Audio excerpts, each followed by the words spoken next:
Hi, Grievers and Groovers. How doing? It is Wednesday, January 17th. Where does the time go? I tell ya. I have straight hair today. What is happening? I had my hair did. I'm getting ready to go to Austin next week. And so wanted to get my roots done. And I always have like a little fun color put in. So he put in kind of purple and blue and pink, and I don't know if you can see it very well, but anyway. And you know what joy, he blows my hair in straight. So it's different and enjoyable, and I can't stop touching it because any of you curly haired folks know that trying to run your hand like that, it's going to be like, and it's gonna make your hair all frizzy and crazy. But man, I was just walking, talk about bouncing and behaving hair. I was walking out of the salon because it's just a couple blocks from where I live, so I walked and I was just like, oh, what's that over there? I don't know. Oh, I feel like Cher. Anyway,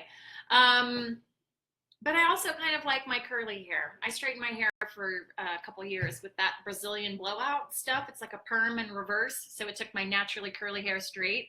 And then I just missed my curly hair. So it was good. It made me appreciate what I was born with. Although my dad actually said to me, gosh, when was this? Like 5 years ago? Like my whole life I've had curly hair, naturally curly hair. And when I had it straightened, he said, oh, I just thought you got a perm. And I was like, every day of my life, who are you? So no perm, all natural, mister. Listen up. I wanted to share with you guys that if you live in Los Angeles or surrounding areas, that could include Pasadena and other various close by cities and suburbs, we're going to be doing a Good to Go workshop every month, once a month, at Still Yoga, which is an amazing yoga studio in Silver Lake, in the neighborhood of Silver Lake, which is, I guess, kind of almost East Los Angeles. So if you're in LA and you miss this Saturday's Good to Go workshop that we're having at 5 p.m. on January 20th on Saturday, you can come the month afterwards. You can come in February, or you can come in March, or you can come in April. See how the monthly thing works. Anyway, tune into the Good to Go Facebook page. We'll have the event on there, and you can RSVP if you live in the area. And then also Austin next week.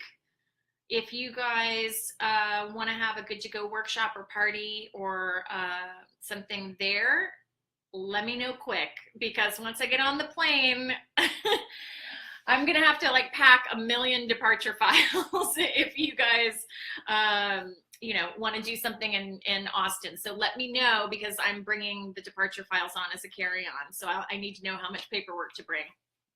I've been putting them together because I ordered a new batch, and I've been assembling them over the last couple nights. It's a one-woman show here.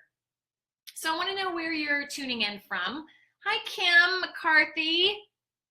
I would love to know where you're watching from, and we're just going to get to it here. So I wanted to say something about the death of Dolores O'Riordan, who was the lead singer of a group called the Cranberries, and they were really big in the 90s. And so that was kind of, when I was growing up in my 20s, and they were huge in the 90s. And I interviewed them because when I lived in Dayton, Ohio, where I grew up, I ran a music video show on public access television called Southside Video. And it was kind of like, I try to describe it to people who don't know what public access television is. I said, it's kind of like Wayne's World, but in Dayton.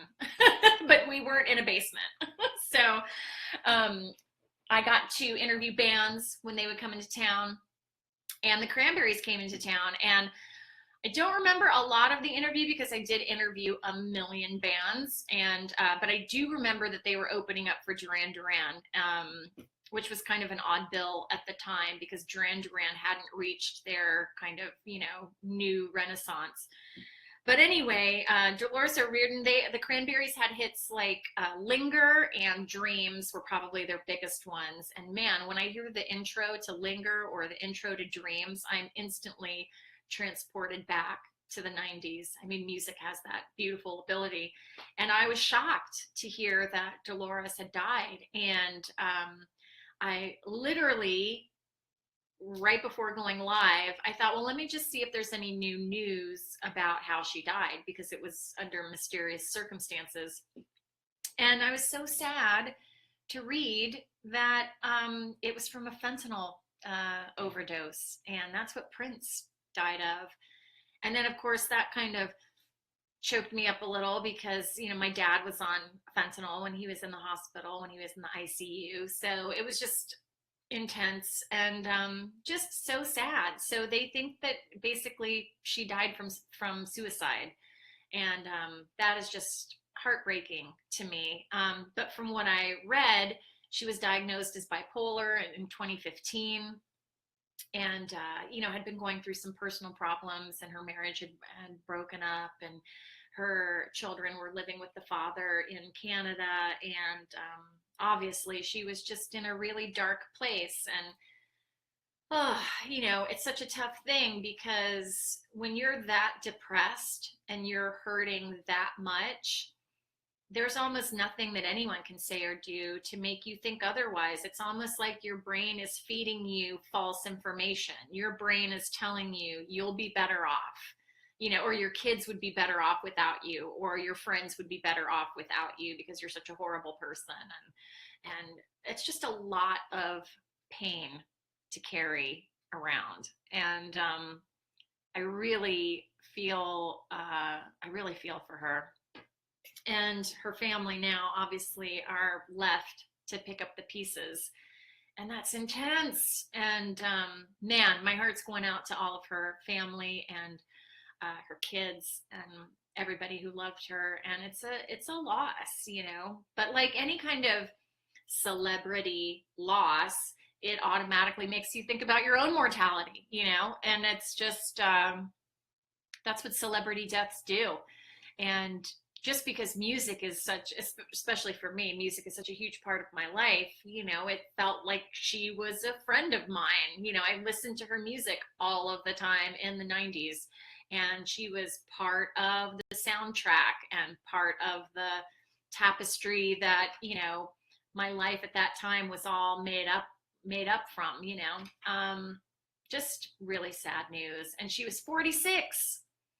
46 is too young to go. But you know, before I knew that she had actually committed suicide, I just instantly think, because I've got the death grief goggles on, and obviously because I run Good to Go and advanced planning is what I wave the flag for, I was just thinking, oh my gosh, I hope she had some sort of plan in place. I hope that her music publishing was sorted.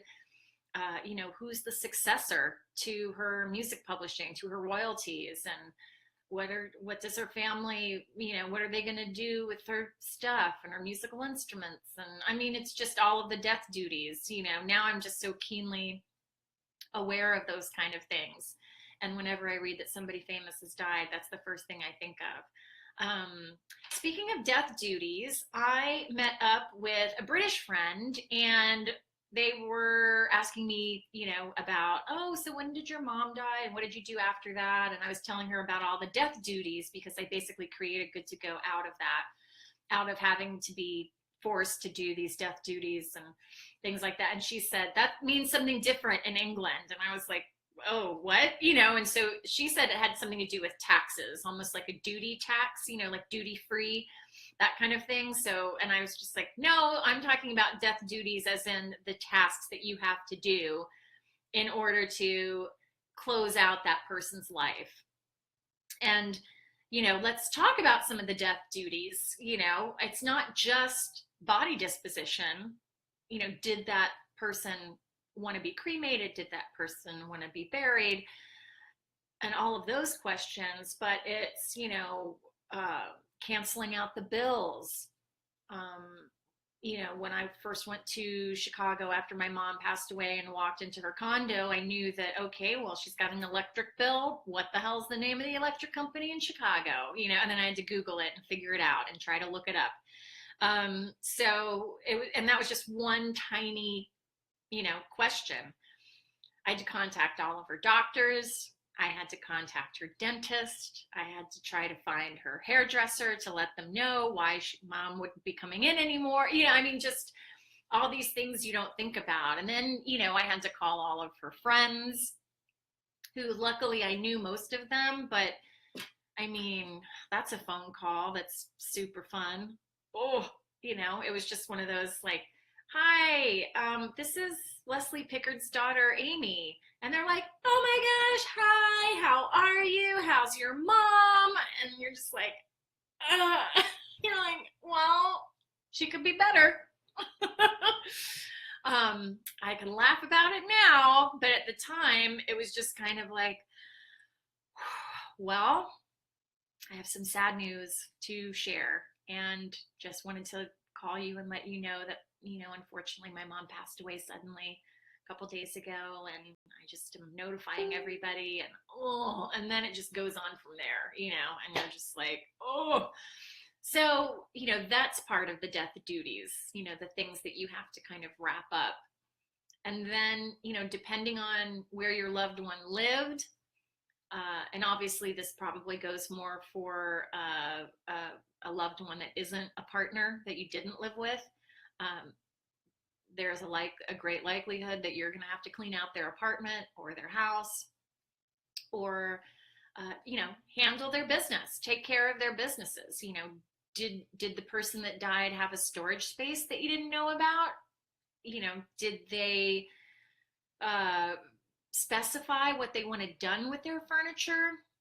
And a big question that came up a lot when I was cleaning out my mom's place was, it was hard for me to throw away stuff of hers when I knew it was important to her, but it didn't necessarily mean anything to me. So I didn't necessarily want it because I didn't have any memories attached to it. But on the other hand, I knew that she loved it. And so it felt weird trying to figure out what she would have wanted, done with her little knickknacks and things. So I just kind of was winging it. And when I had to go through all of that, I just thought, I can't let another person go through what I went through. And for some reason, I always felt that with death, you see things on the news, or you see, death or funerals in movies and TV shows and, entertainment and things, but it's the aftermath of death. It's that, when you're grieving, especially, and you still have to do all of these administrative tasks, and if you've got a family and a full-time job, and you've got to do all this stuff on top of that, it's bananas. I feel like it's almost inhumane. Like, there should be like a death duties week off, forget bereavement leave. You just need like a TCB week, which is just taking care of business short. Hi, Candace. You just need kind of a TCB week to kind of go through everything and to figure out what goes where. And, even when someone dies, you've got to organize the life celebration or the funeral. Hi, Melanie. It's good to see you. We're just talking about the death duties, or whatever you guys want to talk about. If you have any questions or, want to chat about anything, definitely let me know. But yeah, it was just intense. And then when it comes to body disposition, there's just a million questions with that alone. And that is something that, everybody needs to talk to their peeps about, because you definitely don't want any kind of disagreements when it comes to stuff like that. Oh, no, are we okay? Can you guys see and hear me okay? Is the thing breaking up? I know I look like a supermodel today because the hairdresser blew my hair in straight. This will last 2 seconds. I have naturally curly hair. Also, I feel like it's like a little flat, you know, whereas it needs a little more poof. I'm used to having my crazy curly hair. But anyway, it is fun to kind of play with it. I'm kind of bummed that I'm single. I want some like hot, dreamy guy to put his hands through my hair. But anyway, back to the death duties. That's basically why I created Good to Go, because I just felt like nobody told me, nobody prepared me. Candace says, I look like artwork. I kind of just mix in with my kitchen. When my friends come over, they joke. They said, your place is like the Amy Museum. And it is, because like every single thing in my place has meaning. Like just this picture here, which you can't see, but there's my mom is in high school and she's just sitting right here, and it's a picture from her yearbook. And then this picture is a dance-a-thon from 1933, and my grandma's like, you know, a little tiny girl right there. Where a bunch of people got married in Dayton, Ohio together at a dance-a-thon. Or did they get married? Yeah, they did get married. And, you know, this poster back here is from the Outside Lands Music Festival that I went to in San Francisco, and I had such an amazing time. And Paul McCartney played, and he played in a cloud. It was in Golden Gate Park, and I'm sitting there watching Paul McCartney with my friend, and all of a sudden I feel like these tinglies on my face, like it was raining or something, and I was just like, what is this? And he just looked at me and he said, the fog rolled in, we're in a cloud. And I was just like, you mean I'm seeing Paul McCartney, my fave of all time, in a cloud? What's next? John Lennon in a rainbow? I mean, I am on board for this, people. It was amazing. Oh, balls. It's working, it's not working. Sorry, kids. Melanie says maybe it was the ghost. Okay, spirit world, help a sister out. We're going live. Let's have it run okay. But I got lost in my train of thought. At this age, I could hide my own Easter eggs. I am so forgetful. And after my dad died, I blamed it on grief brain. I just said, I've got foggy grief brain. It's hard to focus. It's hard to concentrate. It didn't leave me. Is this permanent? Is it forever? Because I feel like I just long for the time. I think it was pretty much 5 years ago, before all the deaths. You know, it's like my mom died, then my granny died, then my dad died. You know, I feel like I was just getting my brain back. And yet, no. Gosh, what were we talking about? Oh, the death duties.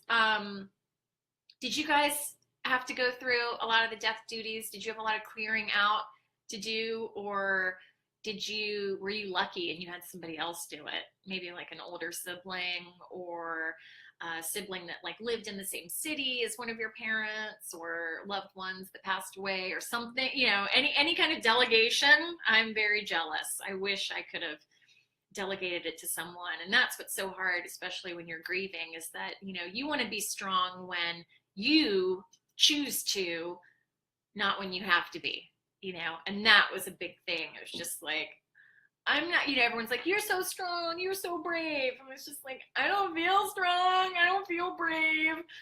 And I don't want to feel strong. I want to be weak and puny and have someone carry me around like a baby. I don't want to have to do stuff when my brain is completely melted from, you know, death and my DNA leaving the planet. It's too intense. It's intense. But that's why I formed Good to Go, and that's why I'm on a mission, and that's why I yell at you guys all the time. Because I want you to get your advanced planning sorted out. And I want you to keep the conversation going. I want you to keep talking to your loved ones. And those are the conversations, all the conversations I had with my loved ones about death and what they thought happened when they died. Did they have a good life? And I hope I can mention this. I'm pretty sure she wouldn't mind. I mean, I'm not going to mention her by name, but I had a friend who got in touch recently, And she shared with me that her mom, who is in her 80s, was kind of nearing the final stages. She had had cancer for a few years, and it was kind of time to call hospice. And God bless her, she sent me an email and just said, is there anything you can do to prepare me and give me advice? And it's like, oh, buckle up. And I just thought, gosh, what kind of advice can I give her? So what kind of advice would you give my friend, knowing that she was facing her mom's death? I mean, I've often gone back and forth. Is it better to know and then you have time to kind of prepare, and not just your advanced planning and the logistics of like writing stuff out, but I mean prepare like emotionally, mentally, make sure that nothing is unsaid or undone. But is it better to prepare in that way, or is it better just, both of my parents died very suddenly. Having said that, my dad was in the hospital for 6 days, but we just thought he was going to the hospital for pneumonia. We didn't have any idea that he would never be coming out of the hospital. Oh, just even saying that just kills me. But yeah, so it's just, it's one of those things. And then my mom just died out of the blue, but luckily, because we were so close, we talked about death a lot. And I remember vividly having a conversation with my mom, and my mom had Parkinson's, although that's not what she died from. But and it was just getting to the stage where she could no longer kind of live on her own, which I didn't know until she passed away, because her friends around, her coworkers were telling me that she was working more from home and things like that, because it took her so long to get ready. God bless her. My mom would get up 2 hours, before she would have to go to work, because it took her so long to get ready. But she kind of went really sudden, but we had these conversations. What do you believe happens when we die? And I remember having the conversation with her, saying, you know what, if something happens to you, if you die, I'm going to be okay, because you don't have a choice. So if you're grieving out there and you're looking, you're experiencing anticipatory grief, and that a loved one is going to go soon, you're going to be okay. And that's not to mean that it's going to be fun and it's happy and light and it's not going to be difficult or sad, not by any means, but ultimately you are going to be okay, because this is what happens in life. Life isn't always Paul McCartney in a cloud, kittens and rainbows, and we get through it, and you're going to get through it. Candace said, have your friend discuss how to know she will still be around. Signs to watch for. Yes, that's a great idea. And I wrote that down in the Good to Go paperwork as well, in the Good to Go Advanced Death Care Directive. It says, signs I will leave you once I'm gone. Now, who knows if you can do that? I personally, my spiritual beliefs are that you can, but I respect others who think that that's a load of old hooey. But I'm just going from what I've experienced, because I was kind of a non-believer. I never thought about death until my mom died. I never really gave it that much thought. I didn't really think about, do I want to be cremated or buried? I never really thought about it. And then, when mom died, all of a sudden I was getting visitation dreams, and crazy, what I call cosmic coincidences were happening, and just weird hummingbirds wouldn't leave me alone, just all kinds of crazy things. I saw an orange dragonfly land right on my book that I was reading about what happens when you die, and I've never seen an orange dragonfly before. I Googled it, and I think they were called flame skimmers or something. It was amazing. But yeah, hi Denise. Denise from Austin, Texas. Hope I get to see you next week before you leave for out of town. But we're talking about what to say, or what kind of advice you would give to a friend of mine who said that her mom is basically in the final stages of cancer. And she said, is there any advice you can give me? Let's see, what time is it? Okay, I've got to wrap up here in a minute. But that's a great idea. Have your friend discuss signs. Melanie says, my sister's smell of lemons. Oh, I love that. Thank goodness she's still here with us.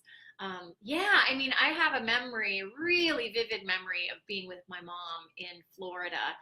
We were staying at my aunt and uncle's place and on a spring break when I was in my early 20s, and there were all these orange blossoms in full bloom all around the trailer where we were staying, because they lived in a trailer court park called Windmill Village.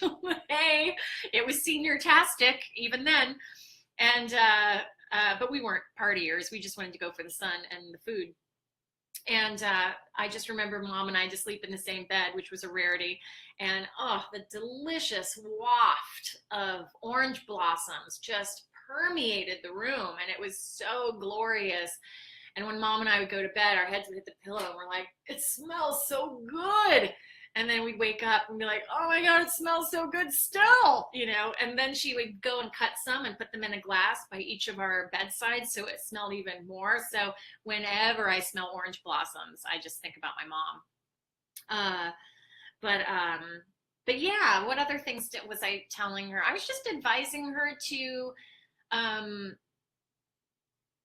say, you know, say anything, don't let anything go unsaid or undone. You know, if there is anything that she feels that she needs from her mom, you know, if for some reason she might have felt, you know, Mom might not have been proud of some of the choices she made, or might have been judgy, you know, say, hey, you know, were you proud of me? Because I felt you weren't, or whatever. You know, it's just it's, you know, but I say wrap up this kind of stuff now while your relatives are living, so that when you are in that sort of deathbed scenario, you're not scrambling to get answers or closure or, you know, those kind of things. Hi, Kat. How's it going? You made it. Yay.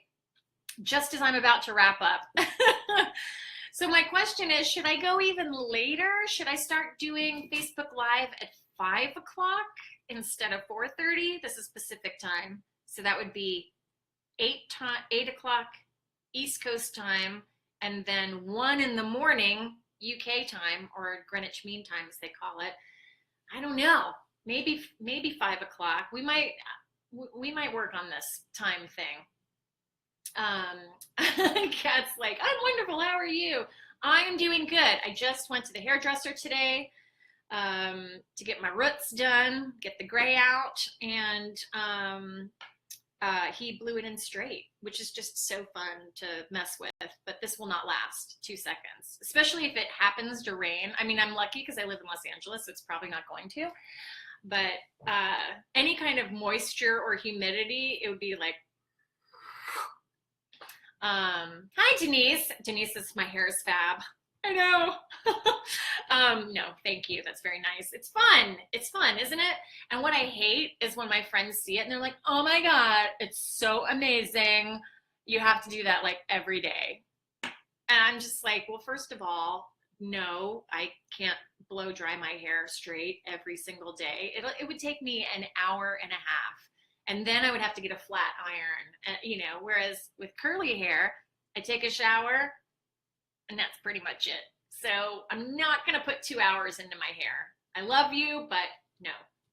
And then it makes me feel weird because everyone's like, you look so much better with straight hair. I'm like, so was I a disaster with curly hair? Like what's going on?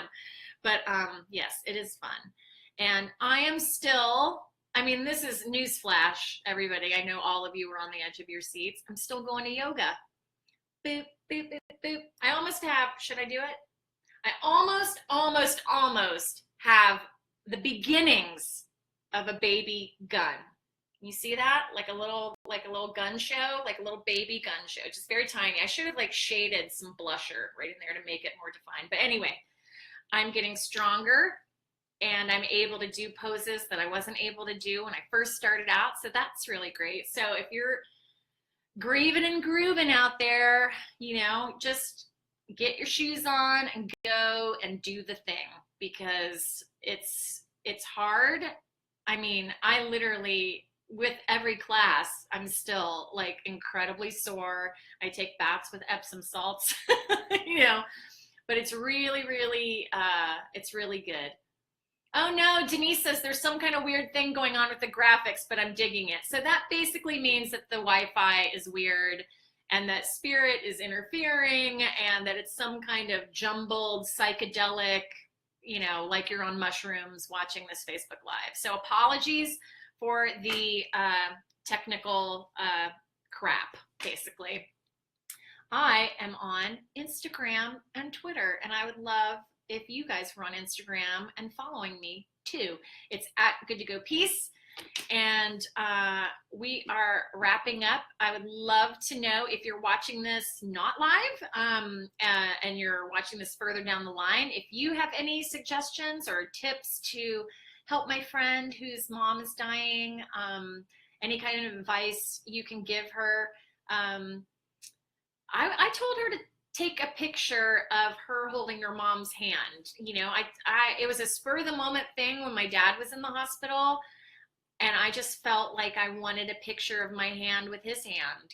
I don't know what made me think of that. I saw a photograph from a rock and roll photographer called Lynn Goldsmith, and she was looking after her mother, and right before her mother died, she published a picture of her mom's hands, and it was just so moving. And so that was kind of always in the back of my mind, and I just thought to do that when my dad was in the hospital, and I cherish that photo now. I see his hands and how they look like mine, and he was still alive then, and I don't know, it was just I have really lovely memories of that. So I said to her, maybe you might want to do this, but it's so personal and so individual. Some people might think that's weird and morbid and creepy and would never do it, and that's okay too. Everybody's process is so different. So I'm just throwing out like what helped me. Let's see. Kat says, my hair is super curly. You got naturally curly hair too, Kat? Yeah, it would take a day to straighten. Seriously, it would take a team. It would take a village. Kat says, our parents are here too. It's true. What other advice did I give as I'm wrapping up? We've got one more minute, 2 more minutes. I was just telling her that she could talk to her mom, even if her mom was medicated and kind of out of it. I said, I believe, my spiritual beliefs are that she'll be able to hear you, even if you think the thoughts and you don't say them, in your outside voice when you're there next to her in the room, or even if you're not in the room. I really believe that when our loved ones are in crisis, when they are between realms, and I don't mean like Lord of the Ring realms. I mean the realm of the living and the realm of the dead. When they are between those two worlds, I feel that they are able to hear us and understand where we're coming from. And yeah, so those were just a few of the little tips that I was trying to give her to prepare herself as much as you can prepare for something like that. It's intense. And even though I lived through the death of my mom, it still didn't quite prepare me for the death of my dad, because each loss is so individual. You only have one dad, you only have one mom. It's different obviously with a spouse when you lose a partner that, someone who's been, you've been living with every day, and you have that constant connection and feedback. I mean, I have even though I've experienced a lot of loss, I mean, basically like my whole family died in the last 5 years. I don't know what that loss is like. I just know that it's painful. The pain is universal, but I just know that it's painful. Yeah, Kat says, I truly believe she will hear her. My friend's mom will hear her. Say everything she needs to say, and love, love, love her. Bye, Candace. I'm going to go to in a minute. But another thing, in keeping with what Kat was saying, I said most of the time from my experience of research and from my death midwife friends and my other death positive friends who I know, who have been around people when they've died, have told me that basically everything else goes away on your deathbed. And I write about this in the Good to Go departure file. I call it the DBP, the deathbed perspective. Everything goes away, and all you want to know is that you're going to be okay no matter what happens, that you're loved, and that the people that you loved let you know that they felt your love and they appreciated your love. And that's all that matters. that's it. You know, love is the only thing that matters at the end of the day. So it's important, Kat was saying, you know, to just, you know, get it out and love, love, love her.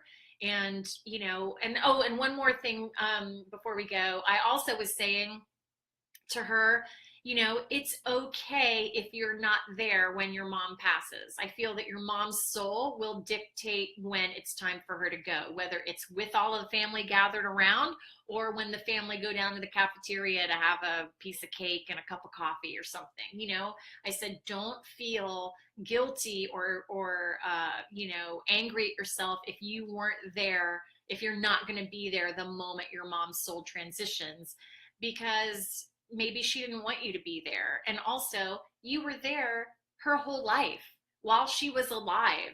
You know, you were part of her living, and it's okay if you weren't, you know, there for the dying or that last death moment. Kat says she's in the same boat. Her whole family's died in the last 6 years. I mean, it's so crazy. Like, you have this circle and then you don't anymore. It's just like, what? And then don't even get me started on you know, and then where next? You know, it's like I was going through my family tree. I went on ancestry.com and you know, updating the family tree when someone's died. It's always really depressing and hard. But I was putting in the death date or whatever, and then I noticed that the little line goes down to me, and like everybody above me, brown bread, dead. And I'm just like, oh. So hopefully it won't be for a long time when I pop my clogs. But anyway, thanks for tuning in, you guys. I will see you next week. Saturday, again, if you're in Los Angeles, we're doing a Good to Go workshop at Still Yoga, which is an amazing yoga studio in Silver Lake. And so if you're around Los Angeles, come on out on Saturday. We're going to have wine. We're going to have cupcakes.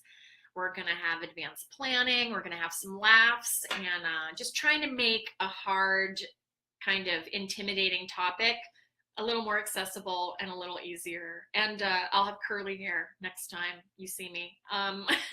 So thanks for tuning in, you guys. And anyone who's tuning in later and watching this back, if you have any advice, I would love to hear your advice on, you know, what to tell my friend to prepare her for her mom's impending death. Because I feel like if you put a comment down, or if someone had said something to you and you were in the same position and that was really comforting, please share it, because we all kind of help each other out and listen and learn from each other's experiences.